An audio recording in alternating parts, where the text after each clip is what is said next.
Most people don't notice the moment their life becomes heavier. It rarely happens in one big decision.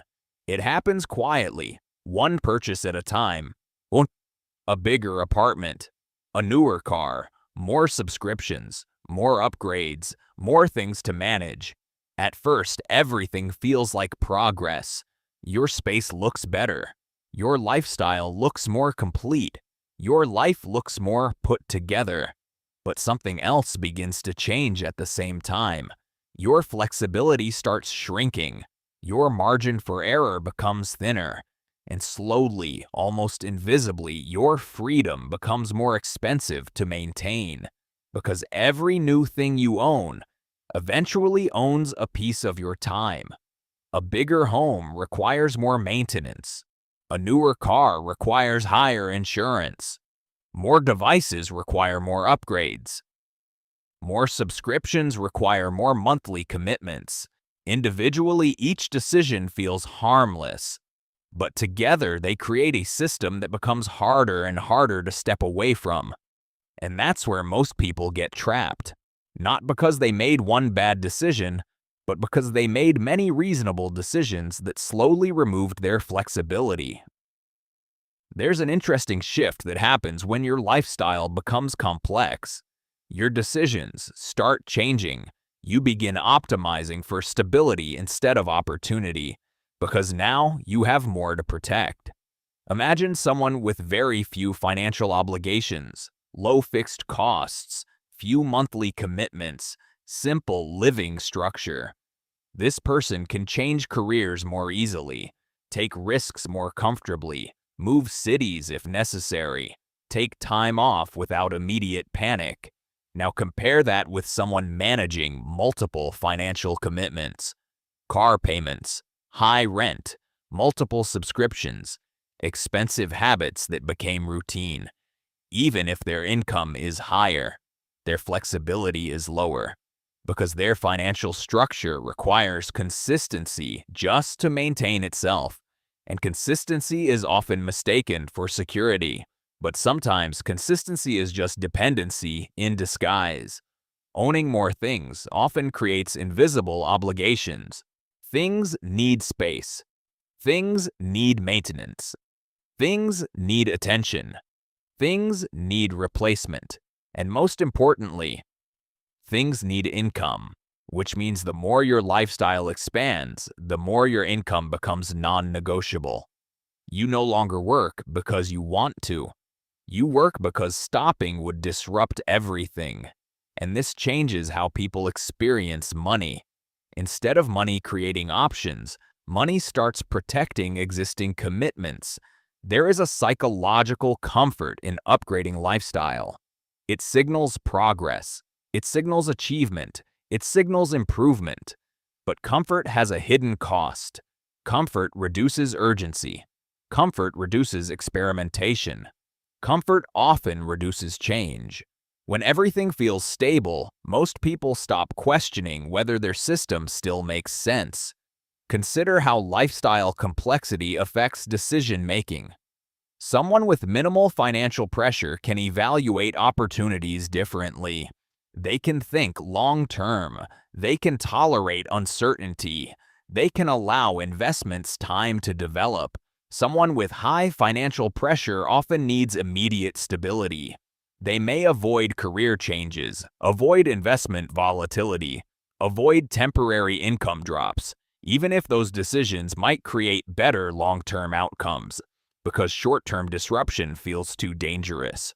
Owning more things doesn't immediately feel restrictive. In fact, at first, it often feels like life is improving. A nicer apartment, more comfortable travel, better services, small upgrades that seem harmless individually. Each change feels like a reward for progress. But over time, these improvements begin to reshape what feels normal. Higher standards quietly become expectations. And once expectations change, going backwards starts to feel uncomfortable, even when the change would improve long-term flexibility. This is something many high earners eventually notice.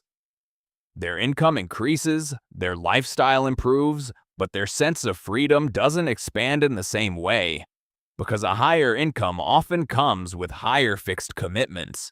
Housing becomes more expensive, travel becomes more frequent, and everyday conveniences slowly shift toward premium options. None of these decisions feel extreme on their own, but together they create a structure that requires continuous financial stability to maintain. Psychologists often describe this as adaptation. People adjust quickly to improved conditions, but find it surprisingly difficult to voluntarily reduce them later. What once felt like a luxury gradually feels necessary. What once felt optional begins to feel expected. And over time, lifestyle maintenance becomes automatic. People stop questioning whether something still adds value and start assuming it is simply part of normal life. Every fixed expense increases the need for consistent income. And when too many expenses depend on stability, flexibility begins to shrink. One of the most underrated forms of wealth is optionality, the ability to make decisions without immediate financial pressure, the option to decline opportunities that don't align with your priorities, the option to pause when needed, the option to change direction without creating financial instability, the option to wait patiently for better opportunities instead of reacting to urgency. These options exist more easily when financial commitments remain manageable. They become more difficult when financial structure becomes rigid. Many people feel unable to step away from work, even temporarily, not because they dislike what they do, but because too many financial obligations depend on uninterrupted income.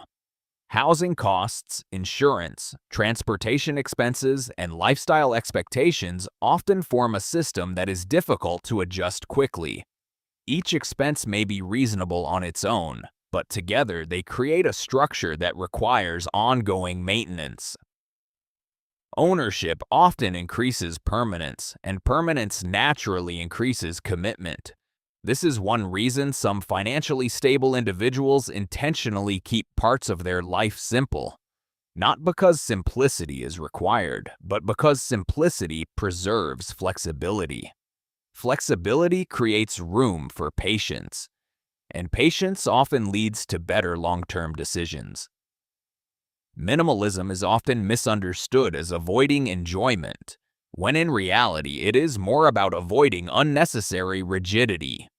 Because when life becomes too rigid, even small changes can become expensive. Some people accumulate possessions that require constant attention.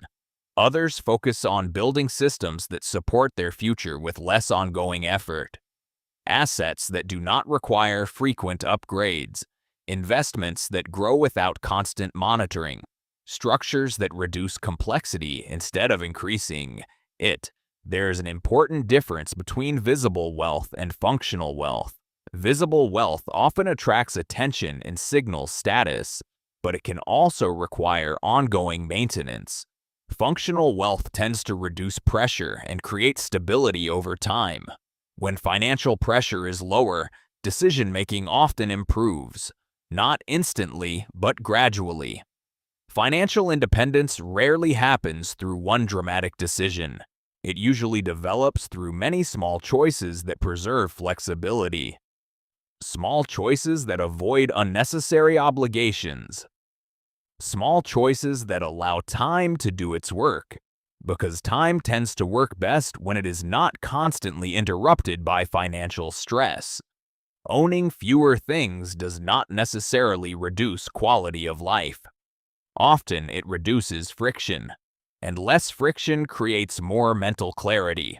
Clear thinking tends to improve financial behavior.